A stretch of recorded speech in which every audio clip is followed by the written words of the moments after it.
Hello, everyone. Welcome once again to the Rotten Horror Picture Show, the horror movie podcast where we talk about films off of the Rotten Tomatoes 200 Best Horror Movies of All Time list. My name is Clay, and with me, as always, is Amanda. Amanda, how are you? I'm good. How are you? I'm good. I'm. This is going to be an interesting episode because I don't even know if the majority of the people who will listen to this will be able to actually watch the movie.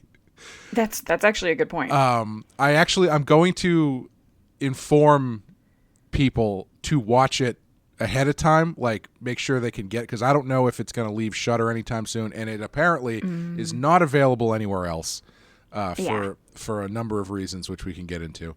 But I think you're going to need to see this one to really grasp what we're talking about.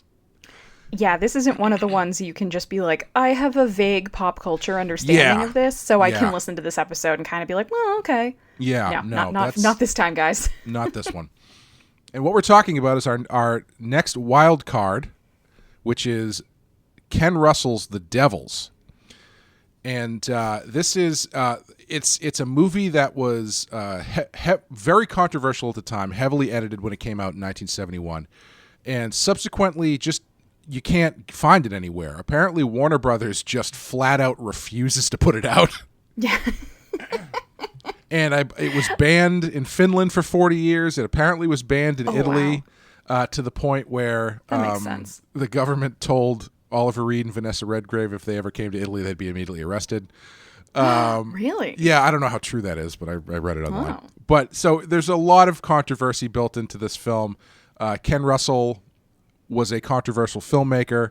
He is probably most well known for doing the film adaptation of Tommy with The Who.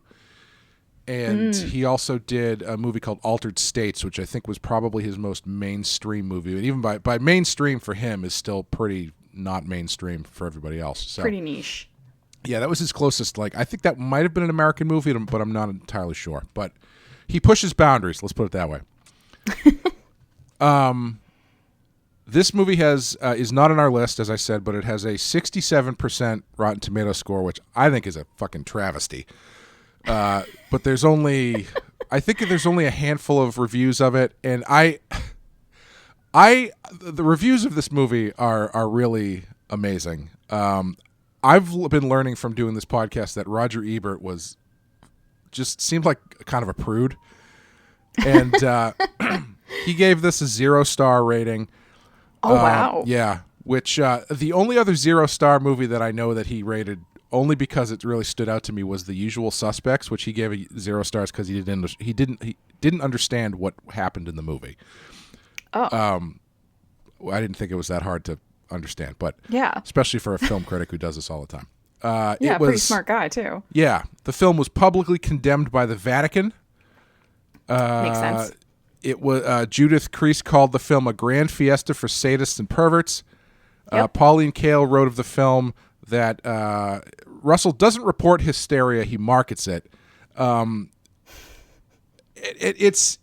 I find it interesting that it's been received that way, because, well, before I get into what I'm going to say, you had not seen this before, right? No, I had not. Had you heard of it?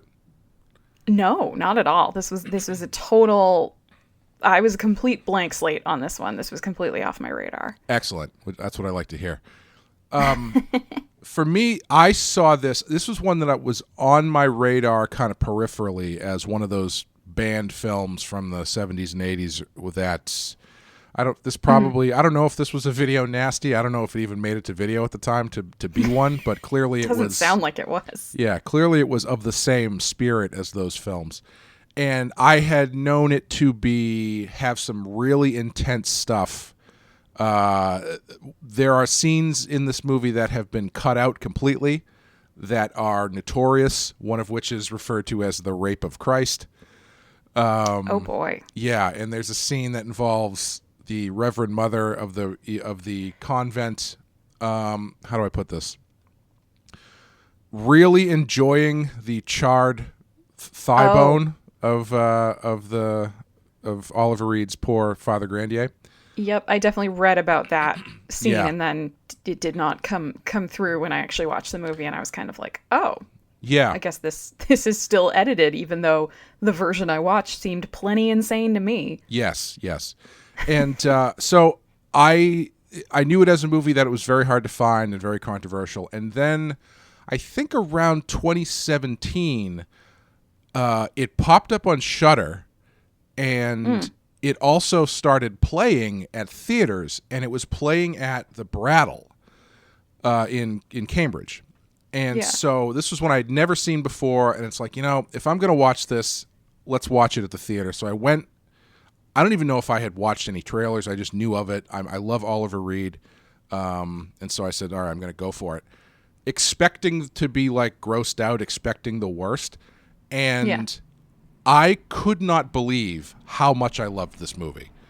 It's visually unbelievable. The set design is amazing. The costume design is amazing. That's true, yeah. The story is fairly... It's kind of timeless in a weird way because of the themes that it's dealing with regarding like persecution by religion and the state and all this kind of stuff.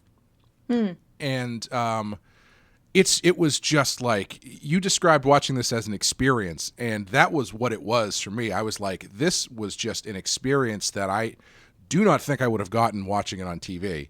But apparently, I'm glad to know it still translates. Yeah. But I was... Well, I can't even imagine. Like, it must have been, like, borderline overwhelming to have this, like, on the big screen.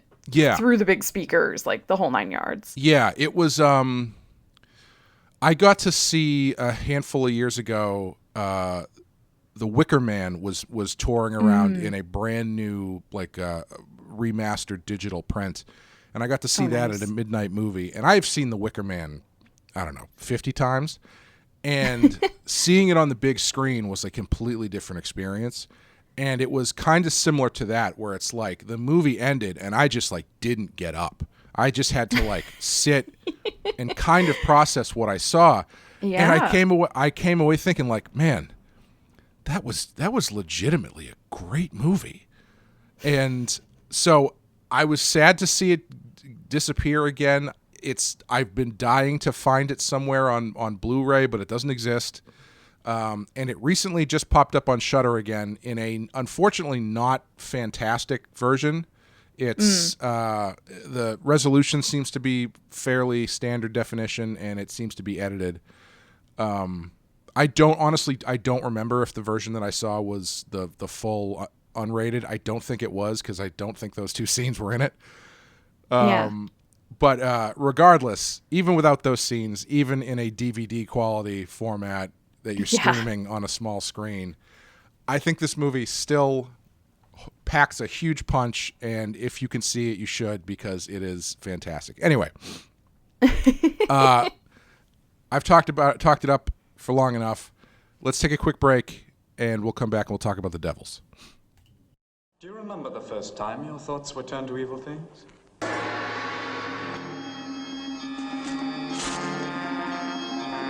He plies me with caresses, lustful, obscene. He enters my bed at night and takes from me that which is consecrated to my divine bridegroom, Jesus Christ. And what form does this incubus take? Cock! Who is responsible for this evil possession? But of course I can prove nothing. This Mother Superior may be little more than a hysterical nun. But if it is a genuine case of possession by devils, and if Grandier himself was proved to be involved, then yes, I think it bears investigation, gentlemen. You've been a magician. You've had commerce with devils. You face eternal damnation. Conjecture is useless. We need a professional witch hunter. We must send for Father Barre.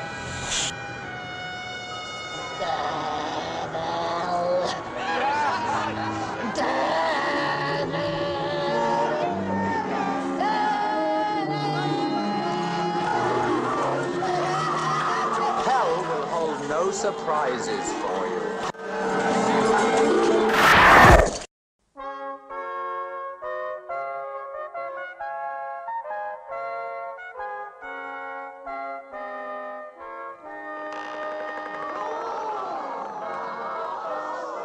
His Majesty's triumphed again.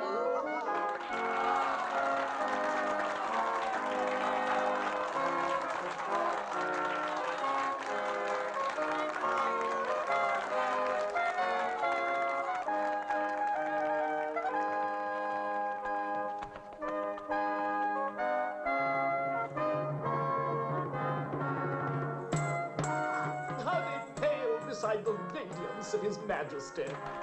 I have been a man. I have loved women. I have enjoyed power.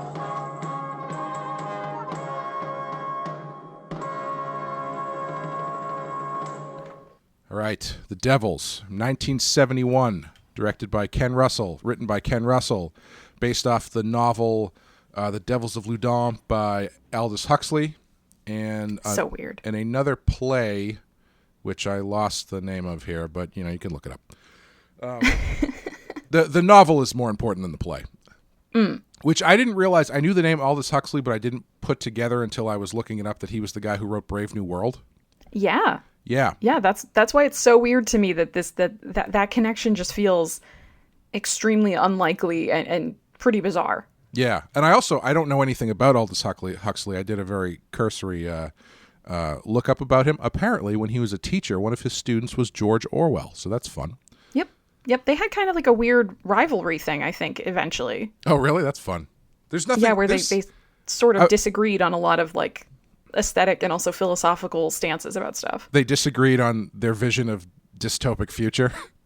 Yep, pretty much. Yeah. Well, there's nothing better than a literary feud. Oh, they're so good. There's so much better than... They're so petty. Yeah, they're petty. Which makes them really fun. They're petty, and like when they're writers, that means like the quotes that they say about each other are like extra biting versus what you get in like the rock and roll world where Vince Neil wants to beat up Axl Rose, and he's like, "Come on, man, I'll kill you." And it's like, well, that's not fun. Right, like, I'll fight you and I'll win, and like that's the extent of it. Whereas literary feuds are like perfectly crafted, cutting comments all the time. Yeah, that are published in some sort of almanac forever. The Literary Feud Almanac. That's going to be my first book. And this movie stars Oliver Reed, Vanessa Redgrave, Dudley Sutton, Murray Melvin, and the horniest nuns I've ever seen in my life, probably. I would hope so. Yeah.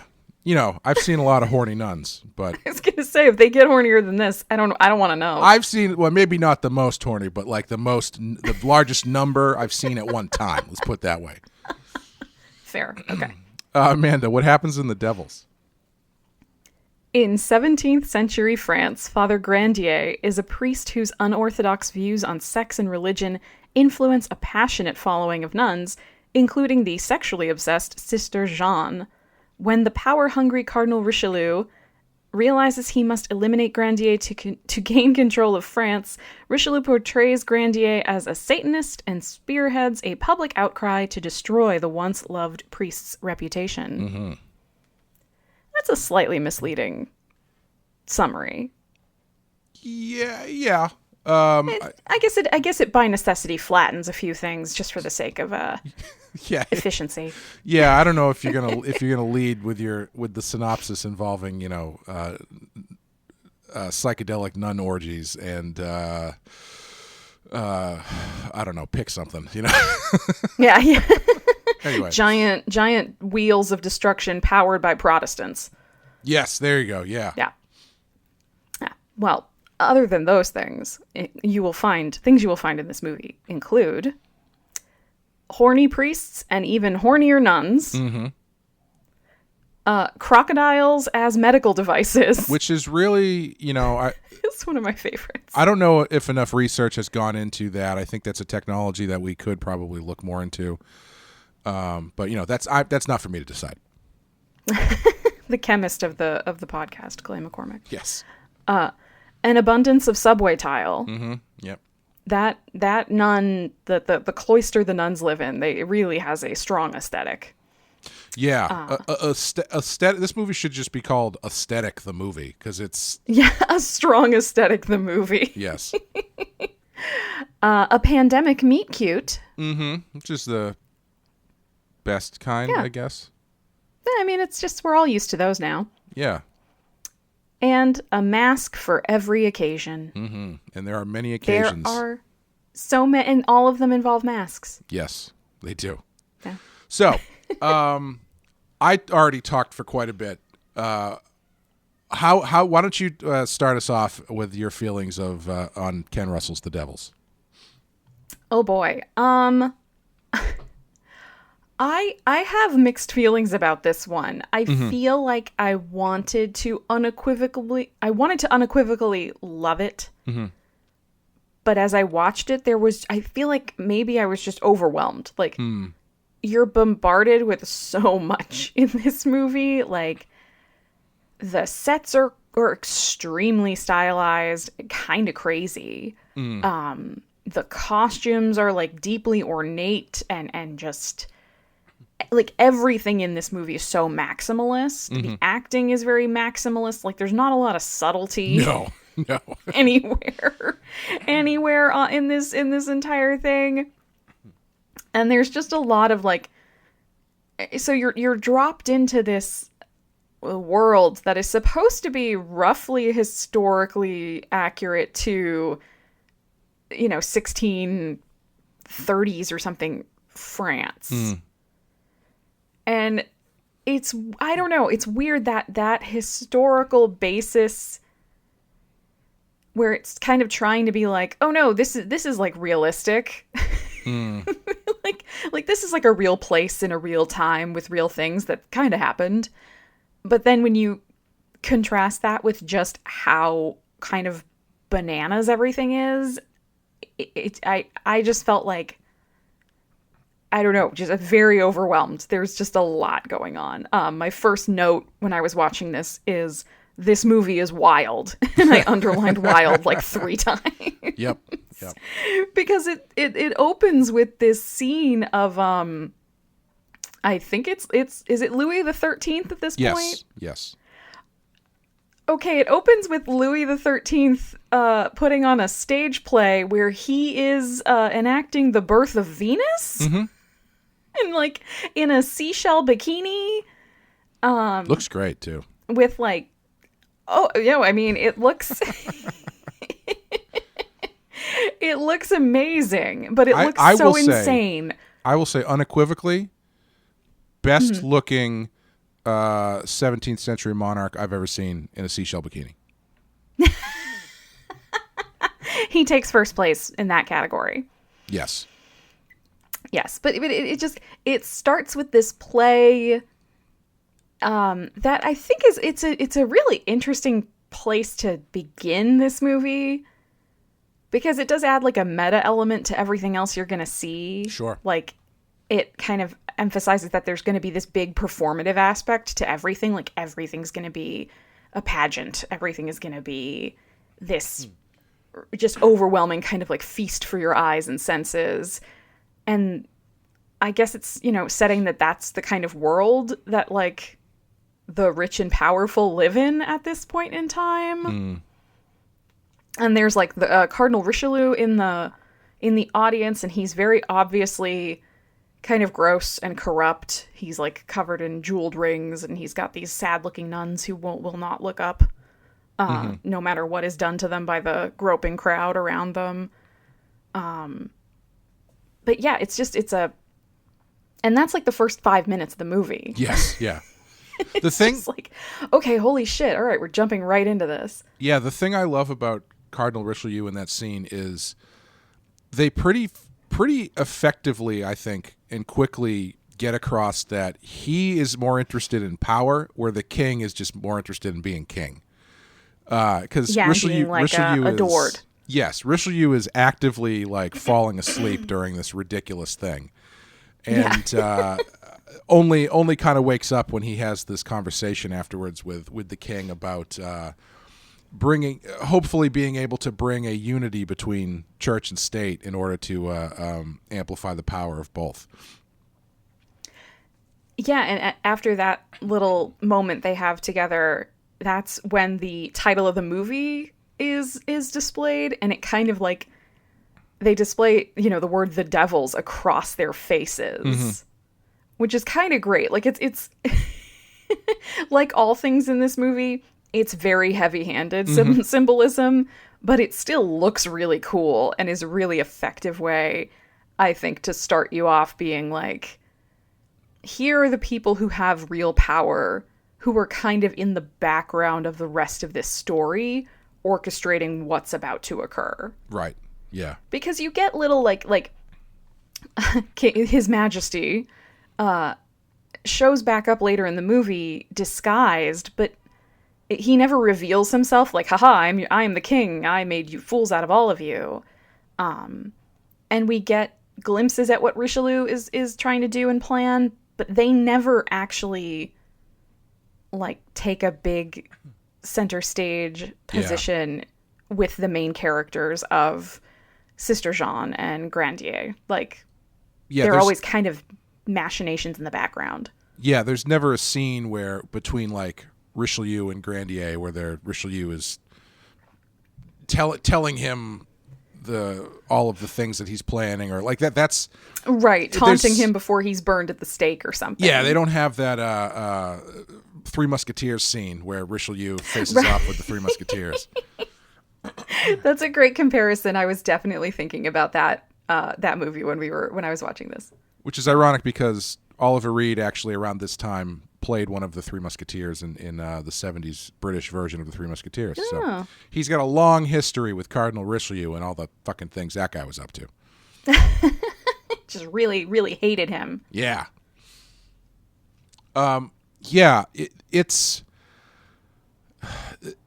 such a strange opening that I think really kind of catches you off guard, but sets up this power dynamic that is at play. And after the title, it more or less smash cuts you to plague-ridden Loudun, which it's a really interesting illustration of a plague era town, because the plague is just kind of a thing that's happening. It's not like Loudun is like fairly secure. The whole thing with the town is that they've got these giant walls and everything that keeps them secure from invaders and whatnot, but they still have the plague. But it's the plague is sort of this underlying thing that's going on, but it's not played the way the plague usually is in stuff like this, where it's like the center of the issue and it's killing the town. And,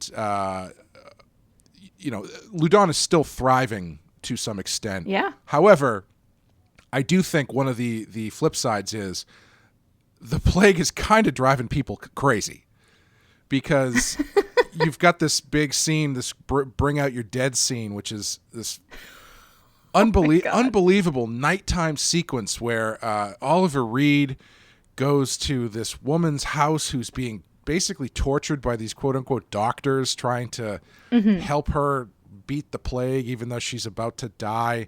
And like there's just a level of insanity that is kind of running through the town, I think, that ends up getting jacked way up once the main elements of the story start unfolding and this hysteria takes over everything. And it's such a great little extra sprinkle for atmosphere and mood, I think, to the rest of the proceedings. Yeah, there's something very like Edgar Allan Poe, Masque of the Red Death kind of going on, where it's this like eat, drink, and be merry tonight, for tomorrow we die kind of deal. But I think there's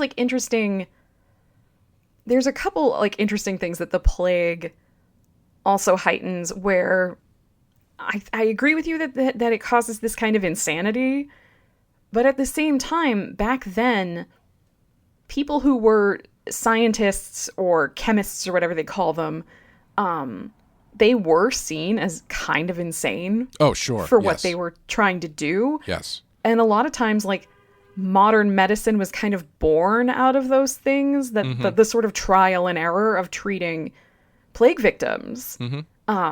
Whether it's with crocodiles or hornet stings or what have you. Or light bulbs with hornets in them. But it's interesting because like we're getting this very, again, maximalist, over the top view of like, oh God, look at this, they're so crazy, these insane doctors. But like that was the feeling of a lot of religious people, like clergy, nuns, devoutly Christian Catholic people towards medicine, was this is the devil's work, or this is insanity. The only thing that can save me is prayer. Like, I need God to Right. save me. Your Right. crocodiles and your medical tools will not help me. Right. But there's that, and then there's also, like, pivoting a little bit, where you were saying that they kind of treat the plague like very incidental, sort of like it's just kind of happening. Mm-hmm. They're way more afraid, like the higher ups, the guy who comes in to tear down the walls. The whole reason they have for even doing that is Protestants. Yes. Like, they're more worried, like, we got to do something about these Protestants that could be hiding out in this town, rather than everybody who's dying of this horrible disease. Yes. Yeah. So I think it just heightens the tension, the religious tension, but also shows how out of touch the, like, upper class is with what's actually happening to people who live there. Yeah.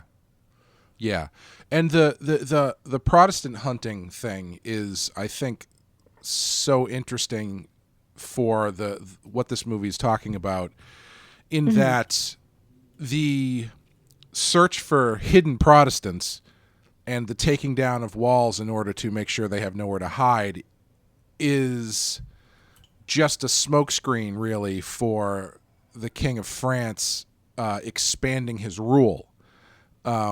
Because these smaller towns, if they can't protect themselves, then they get enveloped into the larger state, which gives the king more power.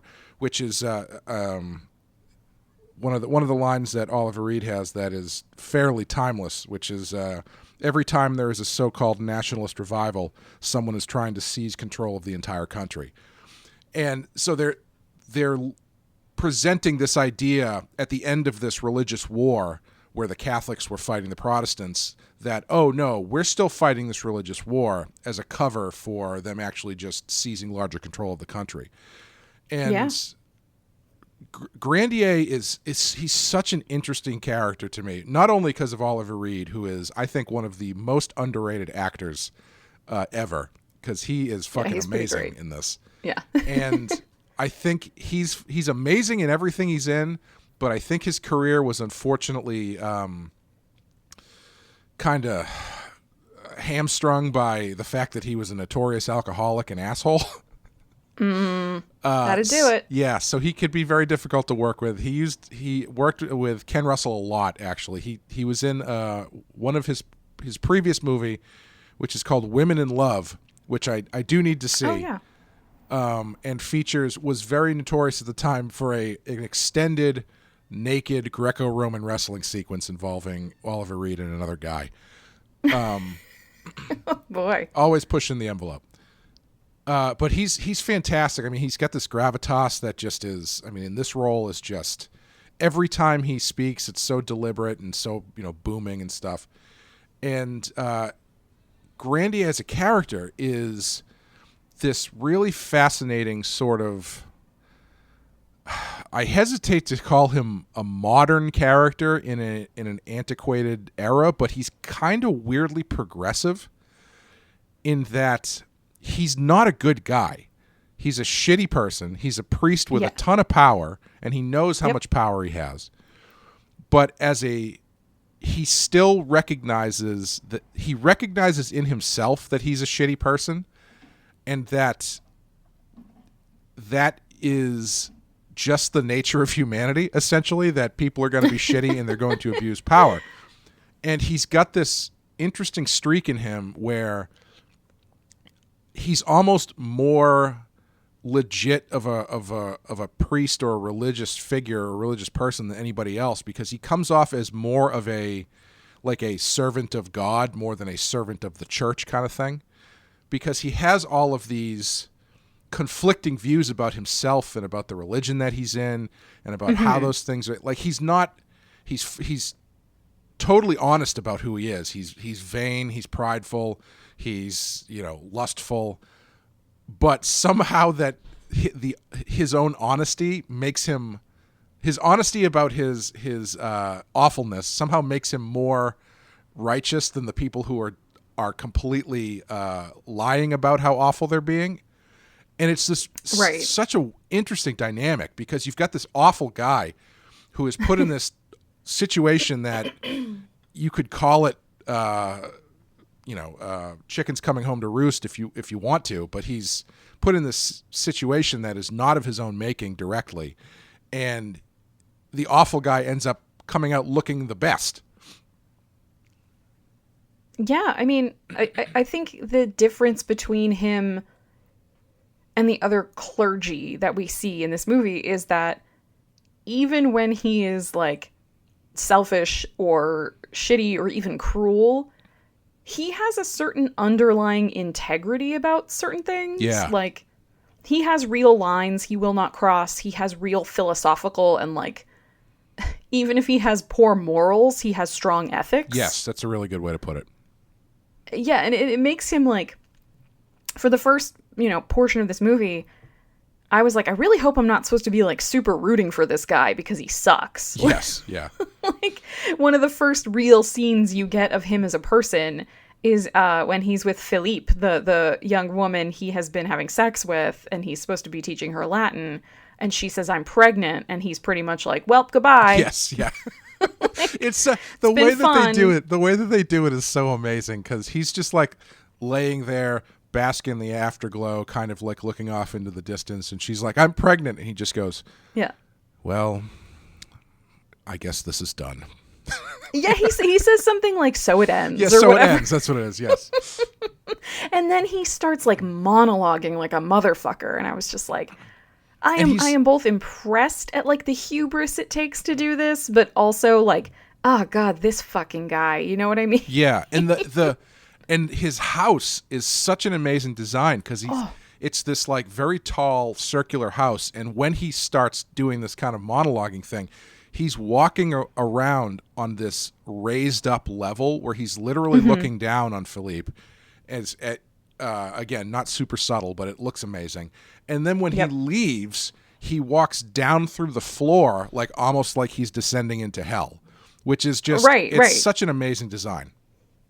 No, and it's crazy. It's got all these like statues of like kind of these Greco-Roman style statues everywhere, and tapestries and bookcases, and it's both spare but also lavish at the same time because it's just everything in it's so over the top. There's columns, everything's circular, there's no corners or sharp walls. It's such an interesting set. But yeah, so you're kind of introduced to Grandier as this like ultimate ladies' man who all of the women, including all of the nuns in the town, are obsessed with. Every single woman in this town wants to bang this guy. Oh my god! And I just was like, why are they so into him? And I guess it's not that page boy haircut. No, just the mustache. But it's interesting. Like the level of magnetism he holds for all of these women, it almost is beyond reason, even in the context of the movies. So like, in a weird way, it does make it plausible that they might say, like, yeah, obviously he had to have bewitched these women. Like, why else would they be so into him after he's been like sleeping around with all these other women and has this reputation and is like also the priest. But to get back a little bit more to him as a character, like he never lies. Right. Like even when he's being scummy or kind of just like mean to this poor woman he's gotten pregnant, like he's very upfront. He's very like, we are done. You will have to go talk to your father. I'm sure he'll figure something out. Time for you to go. Get out of here. Like, and so I think that the fact that he has these like, I don't know, these like strong stances of where he's at in relation to like his role in the city, his position towards others, and he never deviates from them. Right. Like, you see that set up early on where he confronts the agent of the king who's come in to tear down the walls, and he's not afraid of him. And that never falters. That carries through all the way to the end, where he is just like staunch in certain important beliefs, whereas all the other characters are kind of wishy-washy. Like they're sort of willing to change everything about themselves in order to like escape any sort of punishment or, you know, trouble that either they deserve or don't. Yeah. Yeah, it's so strange. I find him, I think what I find so interesting about him is that he is oddly more respectable in his lack of morality, but being honest about it, than these people in the same position of power or even more power who are being falsely righteous about everything. Because I kind of have more respect for a person, a religious person who has these convictions and ethics, but is totally honest about the fact that they're a shitty person. And he's the difference being he's not exactly trying to change so much, at least until he meets that woman who he gets married to. But even but even there, it's like he still has the respect for her and the respect for his own religion, that he will marry her first, even though the prevailing idea is that priests can't marry. And he's like, well, right.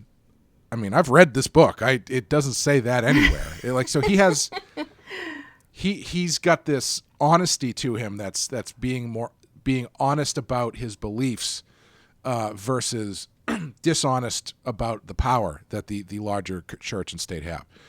And yeah, I don't think you're supposed to root for him, really. I think you're supposed to feel sympathetic that, like, you know, the as soon as he decides to kind of go straight and get married and actually love someone is when he ends up getting torn down for all of the shit he's done over the years. But I don't think you're really supposed to feel bad for him, because everybody is kind of shitty in their own way. You've got the Reverend Mother, who is played by Vanessa Redgrave. She's my favorite. She is one of the most interesting characters I think I've ever seen in a movie. She's this hunchbacked. She's hunchbacked, but she's Vanessa Redgrave, so she's gorgeous. Right. And she's the Reverend Mother of this convent that they just really play up how, like, the inherent sexual repression of not just a convent in general, but like a convent at that time, where it was like there's a lot of young women in there with no outlet for any of that stuff, probably not really knowing how to deal with it other than just self-flagellation, especially after you get a little bit too familiar with yourself under the eyes of God, you know. And it's just her, the scene where she shoos everybody out and then crawls into this like little under the floor hovel to watch Grandier come up over the hill, and how they have the camera on the ground and you see him like kind of rising up it's so great. And her obsession with him, which is basically like a crush that has been extended to the most extreme level you could possibly extend a crush to, is just so fascinating, because she's got all of these like normal feelings about the hot guy in town, but they're manifesting themselves through these fucking weird sexual fantasies where he is literally Jesus Christ. Yes. And she's trying to repress them, but at the same time she's, you know, giving into them, and then she's got to like I said, self-flagellate because of it. And she throws out this she sends him a letter asking him to be the new father confessor for the convent, so they can, you know, so he can be there. And his refusal of it, which is just a paperwork thing, basically. He's like, nah, I got a lot to do. I'm basically running the town now. I can't do it. I'm going to send this other guy. Is such a devastating rebuke to her that she then accuses him of coming to her possessed by the devil and like having sex with her and other women in the convent, which sets off this chain reaction of everybody who is pissed at Grandier now has an excuse to get rid of him. Yeah, and that scene where she does accuse him is so interesting, because she doesn't just like start up with like oh, he's a demonic magician and he's been doing this stuff to me and the other women in the convent. She sort of says something kind of negative about him and the priest who's there anyway, who is cousins with Philippe, the woman that Grandier got pregnant, is kind of in on this strategy that they're developing to get rid of Grandier. So like the minute Sister Jeanne says something negative about him, he kind of leans in and is a little bit like, is that all? What else? Yeah. Like, are you sure? Do you want to say more? You understand that this is a very serious allegation. Like, he kind of nudges her deeper into it. And I think that, triggers something in her to be like, oh, okay, this is the way I can get him. Like, I'm going to get his attention. I'm also going to get him back for making me feel this way when I'm not supposed to feel this way. And I think then she just dives headfirst into it. Like, it's just another way to, like, fuel her obsession and sort of bring him into her life somehow if she can't have him the way she wants him. And the thing that I find one of the more intense elements of this movie that I feel like makes it stand out from a lot of other films that deal with this kind of stuff is after that ball starts rolling, Sister Jeanne, who is the Reverend Mother, is not. She's doesn't become just like the eyewitness who's there to testify. She gets completely run over by the machine that she just set in motion, because once witchcraft is brought in, then they bring in the Witchfinder guy, who we can talk about in a minute, and like they do the whole let's figure out if this shit's quote unquote real from that era, which is not pleasant in any way, shape, or form. It's torture. And she has, started this machine herself, gets run over by it, but at the same time, she never, I think she changes her mind once, and they basically convince her that she's just saying that because that's the thing about the devil. Once you say the devil's influenced you, whatever you say can be, whether or not the person you're saying it to likes it or not, can be attributed to the devil. Which I think is something Grandier says in his trial, where it's like they mentioned something about having like the testimony of the devil, and he's like, well, the devil is the father of lies. You're going to take his testimony over mine? I'm a priest. Yep. And it's interesting too, because it's going back a little bit, like looking at the convent overall. We have Vanessa Redgrave and her beautiful, and she even says, if only Grandier had seen me first, instead of the woman Grandier does end up marrying, who I think her name is like Madeline or something. Yes. And she says, even if only he had seen me first, and my beautiful face looking up through my habit, like sunshine breaking through a cloud or something like that. Yeah. And it's like, she is aware that even with her hunchback, that her face is beautiful and like perfect. But her hunchback is like a physical manifestation of that there's something like internally wrong with her, that she's like warped and wrong somehow. And it's also, I was just gonna say, and it's also a point of self-hatred, because when she has these fantasies, she presents in her own fantasy as perfect until the hunchback element, as dreams do, they kind of get fucking weird and move around and stuff.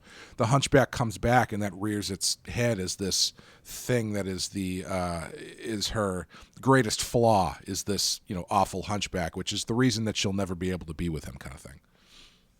Right. And back then, like, physical deformities were a sign of like society saw physical deformities as a sign that you were like mentally and spiritually corrupt. That there was just something wrong with you. Like, if you were born and one of your arms was malformed, it was because there was something inherently bad about you as a person and bad in your character. Right. I mean, that's why it became over hundreds of years a signifier for evil, or a villain character. I mean, Richard III although I don't think he was a great person in reality, is like one of the most famous hunchbacked villains there is.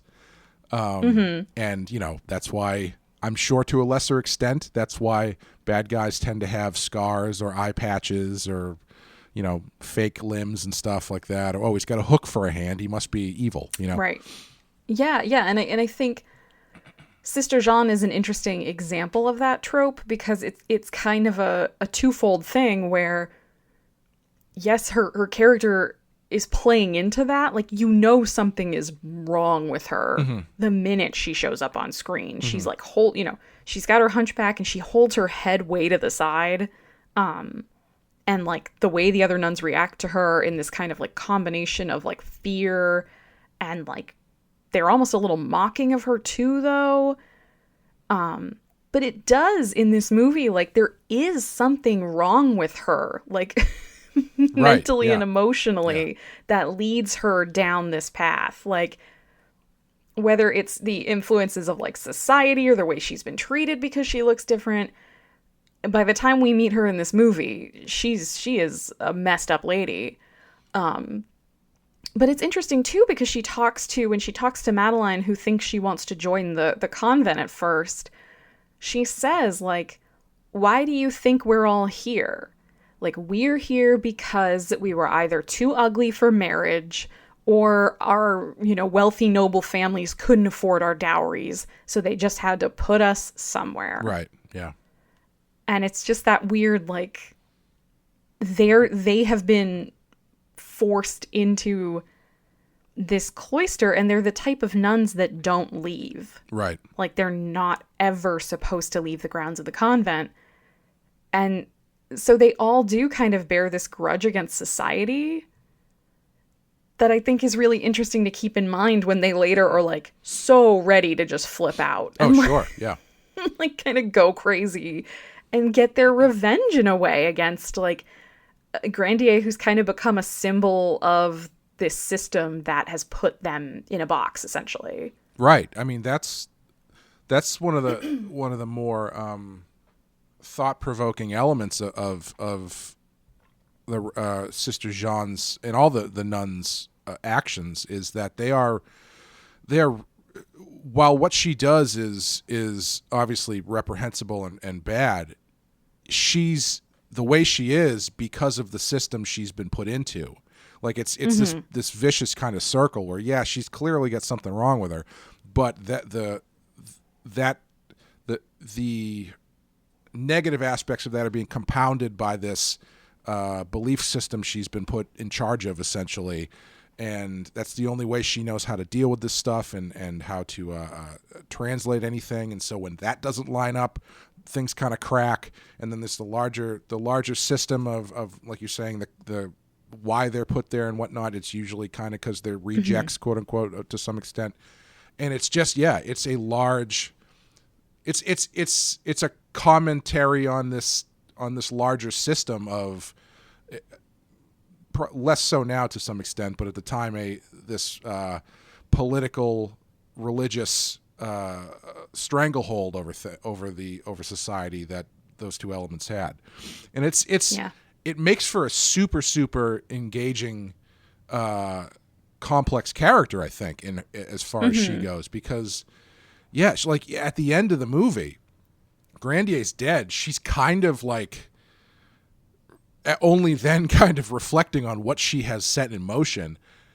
But even then, she never really kind of like, does she, I can't remember at the end, does she say she's sorry for what she did? I can't remember if she does. I don't think she does. I don't think she does. And I think by the end, it's kind of implied that she is just like the torture has just driven her to such a mental state. Like, yeah. She seems like at the very end, she seems surprised that the excuse me, the kind of like Witchfinder priest has left. Yeah. Mm-hmm. And she's like, well, when is the next exorcism? Like in her mind, like this has become her life, is like they kind of have these crazed moments, and then she's like, okay, I'm supposed to do this, like I'm supposed to go kind of nuts. and then I'm going to get physically tortured into submission by these men because I deserve this punishment. And then I'll be quote unquote better for a while, and then we'll just keep doing it because like that's what's been happening to her. And it's just sort of like when the sort of the God, what is his name? It's like Laudemont or something. I cannot remember. It's Laubardemont, I guess. Let's go with that. Sure.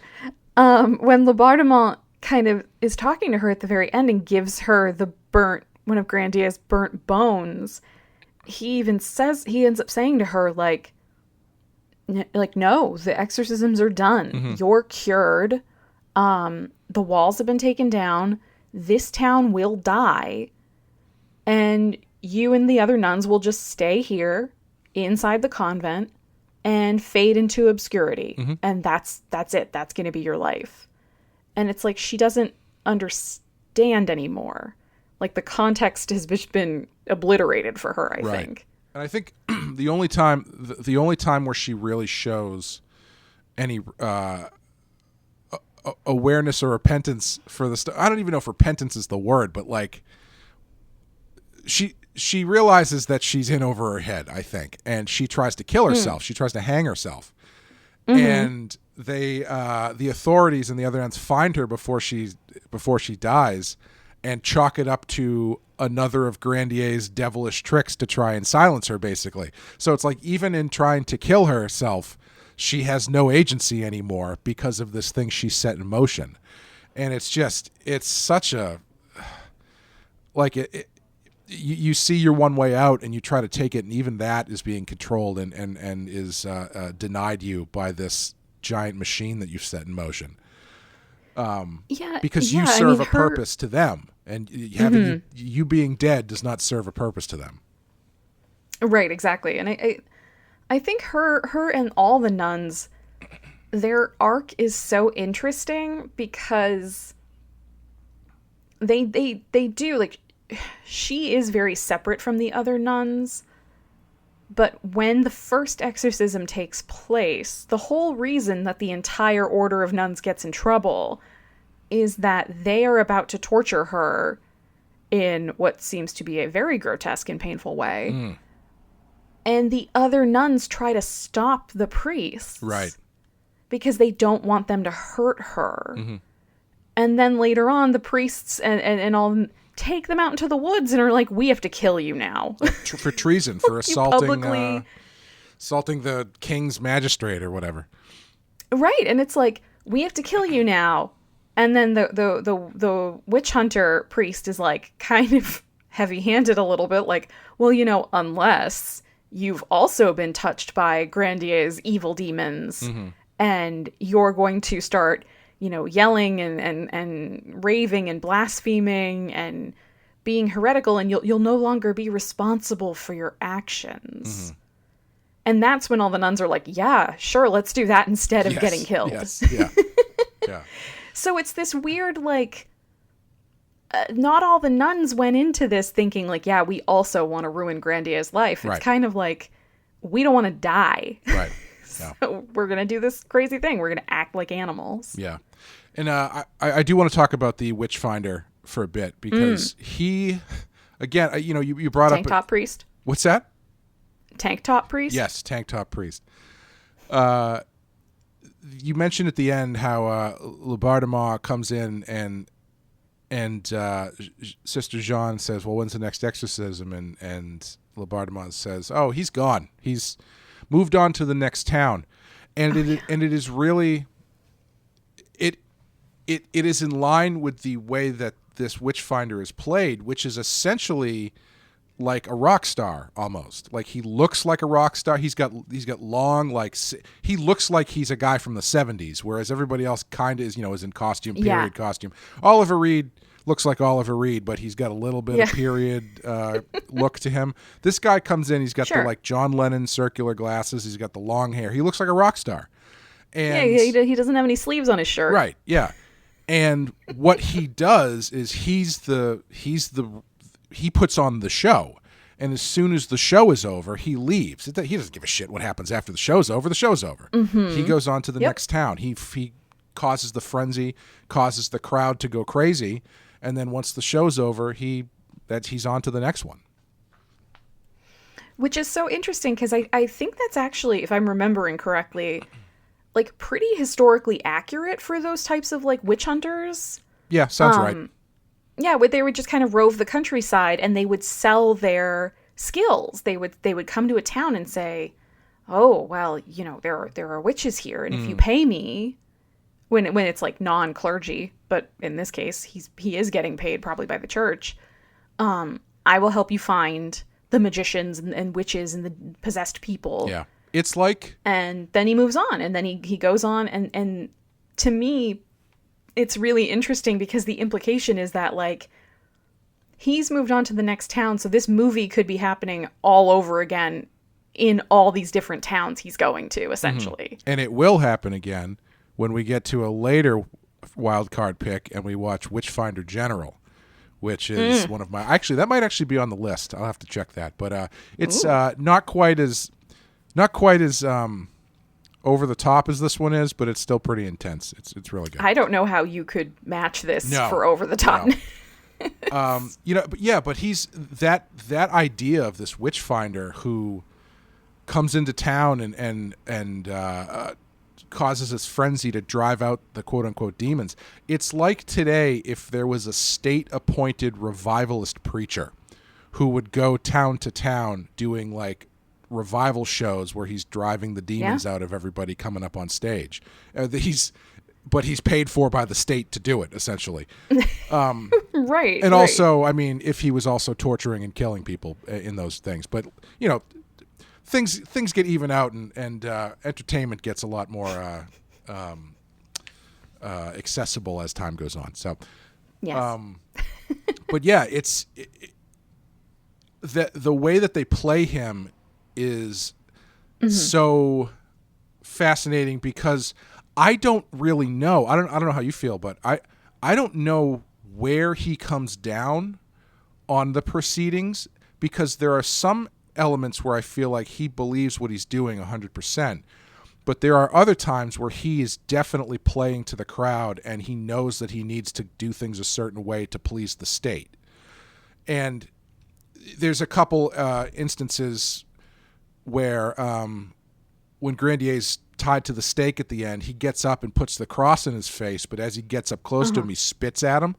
So Grandier flinches away, and Father Barret, the Witchfinder's like, see how he turns away from the Redeemer, blah, blah, blah, like as a sign that he's... And so he's doing these theatrics that he's trying to bolster his own argument here.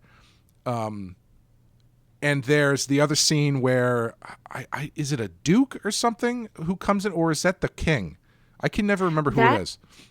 That is the king disguised as some sort of duke. And it is. He refers to himself as like a cousin of His Majesty or something. Yeah, but it's definitely him. He comes in and he gives Father Barret this relic that is supposedly this little box that supposedly holds the actual blood of Christ. And he's like, surely the demons would be driven out by such a powerful relic. And Barret starts like grabs it and, does the Undertaker thing where he like with the urn where he holds it up and, reveres it. Yeah. And then he starts bringing it around to all the women and they all start calming down because he's like, this is the blood of Christ. This will drive the devils out of you. And they all go back to normal. And then the king opens up the box and there's nothing in it, and he's basically shattered this entire stupid charade that they're doing. But somehow that doesn't matter, and they kind of spin that back into just like, oh yeah, we got you, I'm a devil and I knew what was happening, and you look like an idiot now, Barret, but we're all real devils still. And it's so I don't really know where to come down on him. Well, so I think a big part of it is that, especially as you get into that kind of end portion of this movie, you see more and more how readily the townspeople, they want to turn on Grandier, on the nuns, like on these pious people. Like for them, this is pure entertainment value. This is just a show. This is them watching another show the same way the court was watching the king's play at the very beginning. It's all pageantry and entertainment. So it doesn't matter if there's no internal logic. Like, they are convinced because they want to be convinced, because for them it's more fun if the show keeps going. Right. And I think with the witch hunter priest, I think he knows that. I think he is a zealot who believes that there really are demons and possession and all of that. And then he thinks, well, but to keep the people happy and therefore keep my job, I have to provide them with a certain amount of, you know, like outward kind of the circus appeal of it. Yeah. Because for him, you know, he lives in kind of a precarious position where if you're found to really truly be a fraud, or if it could be implicated that you're somehow in cahoots with these demons, like, you are very quickly going to end up on that stake. Oh, sure. Well, I mean, so the best way to do it is just keep everybody like in your pocket, like be the showman. Yeah, because I mean, you even get a little bit of that at the end during the execution sequence where the crowd turns on the other priest who goes up and after Beret tells him to go give him the kiss of life, or I don't know, whatever the hell thing it is. I forget what it was called. Where he goes up and he kisses his cheek before he's executed, and everybody starts chanting Judas at him. And then, and so the fickleness of this riled up crowd now turns onto this guy who they say later on ended up, I think he kills himself, right? He ends up, they put him away in an asylum because he keeps saying, we killed an innocent man. And they were like, oh, well, you clearly gone crazy, because obviously he wasn't innocent. Yeah. And everybody says he was guilty, so he must have been guilty. Right. And they even say at the end too that ultimately, as even like in a more intense fuck you to Jeanne, when he's telling her about how this town, your actions have set in motion. Grandier's dead. This town is going to die. We've taken down the walls. And also the fact that he never confessed to it makes him look like a martyr. So he's even more powerful now than he was when he was alive. But at the same time, but it doesn't matter to them because they've gotten the result they wanted. Grandier's gone and the town is theirs. Right. And even like the townspeople, like you were saying, they turned on the other priest. But they turned on Grandier really fast, and he literally saved the town 2 weeks before this happened. Yeah. It's like he got them to stop tearing down the walls, and all the soldiers and all the people were cheering for him and shaking his hand, and he was like, you know, universally beloved. And then all it took was a good enough circus show to make having him killed more entertaining than having him stay around. Yes. Yeah. Yeah. Yeah, I feel like we could talk about this movie for another hour. Yeah, probably. But I feel like we've barely actually talked about anything, but we've talked about a lot. Right, yeah. But I think people should watch it. I think now the last thing I want to talk about is, this is not on our list. This is I don't know how you would describe this movie, but I would call this a horror movie. There was a trend in the 70s, and it has sort of kind of started popping up more now in the last couple of years, of folk horror. The big three of 70s folk horror being The Wicker Man, Blood on Satan's Claw, and Witchfinder General. And I'm kind of surprised they don't include this, because I would definitely put this in that same category. Especially, this movie is basically The Wicker Man and Witchfinder General mushed into one movie. Yeah. So it is funny. I did think of Wicker Man when I was watching this. Yeah, I mean, maybe I just have a thing for climactic burning people alive sequences while they yell curses at people when they die. Maybe that's all it takes for me to come out like with a standing ovation. I don't know, but man's inhumanity towards man. Yes, yeah, in the eyes of a religion that is probably questionable at best. But But yeah, I was trying to think about it. I was like, well, if you don't categorize this as a horror movie, what would you really call it? And I on Wikipedia, it's listed as a historical drama. And I see that, but like this is not exactly like Pride and Prejudice or something, you know? Or you know what I mean? Like it's not exactly. Yeah. There are more horror elements in this, I think, than there are historical drama elements. Though obviously it is a historical drama, but it is one rife with horror elements.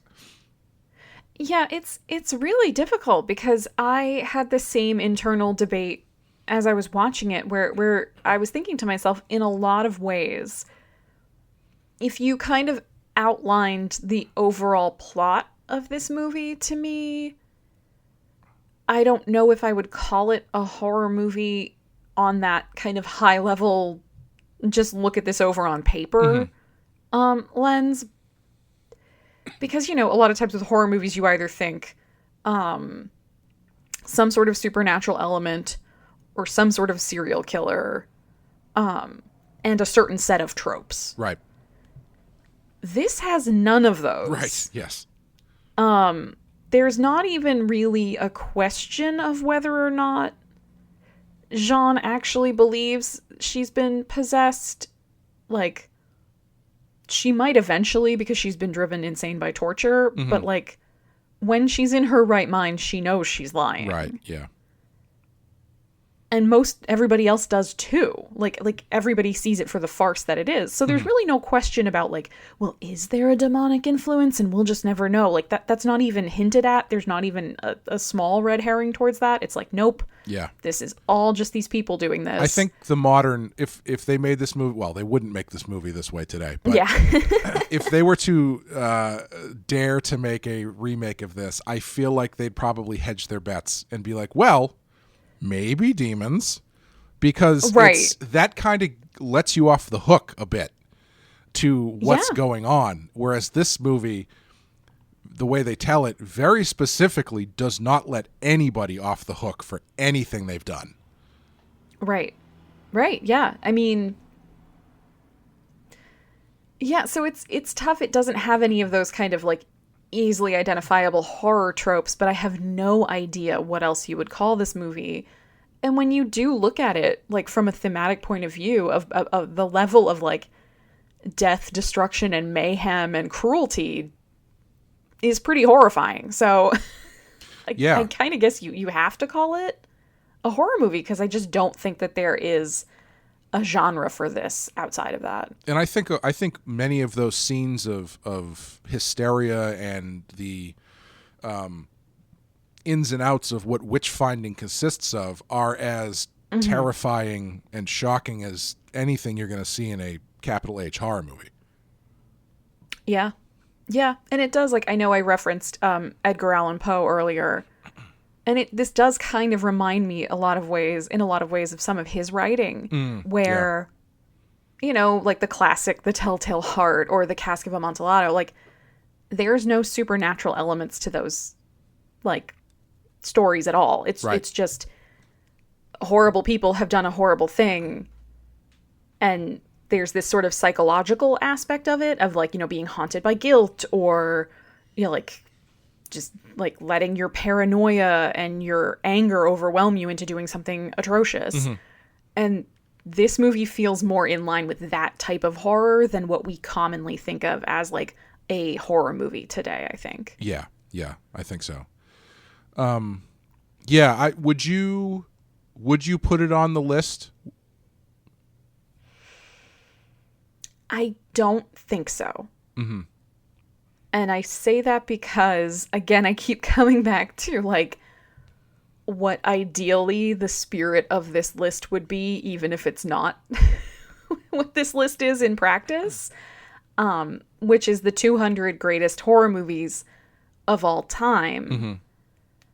And I just think if we're talking about horror movies that have had a long-lasting impact on the genre or on pop culture or have been somehow innovative and transformative, you know, something that has that kind of like the impact in the moment, but also the staying power. Mm-hmm. I don't think you could count this one, but I don't think that it's the movie itself's fault. Mm-hmm. I think it's more because it was so like, just like, absolutely not, we're not showing this. Right. Right. I think that the fact that it was so restricted means that it never got the chance to kind of have that broader impact or like live on in the popular imagination in the way that the other movies I would want on this list do. You know, it's funny because I would put it on the list, and I would probably put it fairly high. And all the stuff that you said is kind of baked into part of the reason why I would put it on the list, because I think not only is this I think it's just straight up a great movie. I think it's really, really well done. The performances are awesome. The set design is like unlike anything you're ever going to see. Oh God, yeah. It's going to make you squirm. It's going to make you think. You're going to leave that movie and once you see it, you're not going to forget it for a while, you know? True. And I think what you're talking about, how limited it was, not because of, I guess because of what it was, but because of the, interestingly enough, the much like the events in the movie, the way other people thought of it ended up sealing its own fate. I feel like that kind of bolsters it because it makes it more transgressive. And I think that element is something that is, if you're talking about like a cult movie, like there are plenty of movies on this list that are cult movies, that element of transgression I think is important to those types of movies because they are supposed to be movies that you're not really supposed to see, or that are spoken of in kind of hushed tones a little bit, or, you know, passed around videotape to videotape. And I think that's a big element for this movie. And also, if you want to classify it as a horror movie, not a lot of period dramas are being given X ratings and not being released on video because of content. Usually that only happens to horror movies. It doesn't... There's no longer cut of Sophie's Choice that nobody can see because it's just too shocking to put it out, you know?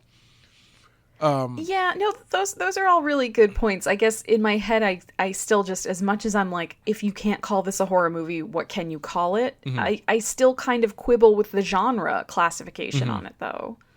Well, you know, like I said, if you would call, because I love The Wicker Man. I think it's debatable whether or not The Wicker Man is a horror movie because it's like a folk movie. It's kind of a musical, but there's like these really horrific elements to it. But because, you know, it deals with not directly with the supernatural, but it deals with occultish beliefs and stuff. That's still kind of on the line, I think, for a lot of people. I would classify it as a horror movie. Witchfinder General is kind of similar to this, where you're not dealing with monsters and stuff, but not like, you know, supernatural monsters, but there are monstrous people in it doing monstrous things under the umbrella of a supernatural or occultist or religious force. If those two count, I have to say that this one counts too. That's a good argument. Yeah. You might have changed my mind. I'm not sure yet, but you might have. That's what we're here to do, Amanda. Change minds and hearts and minds. Yeah. One of our listeners reached out to me over our Discord to inform me that he's been watching the last handful of our movies that we've covered with his wife, who is really not happy about it. Oh. He said, hold on, let me pull it up. Sure. I'm both like extremely excited about that, but I also kind of want to apologize to his wife. Listener Seba informed me that Autopsy of Jane Doe last week, Hereditary yesterday, Oculus today. My wife generally hates horror, but has so far been curious at the beginning of each one and is a completionist. Clay, she's not your biggest fan right now.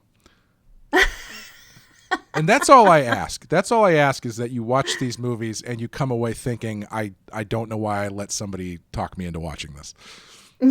You come away thinking, I don't really like that guy, Clay. Yeah.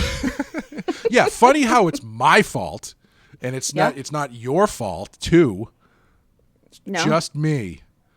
I'm pure as the driven snow. Uh-huh. Mm-hmm. Well, we'll see how she feels after they watch a dark song, and then maybe it'll be your fault. Yeah, okay, that one would be my fault. I'll take credit for that one.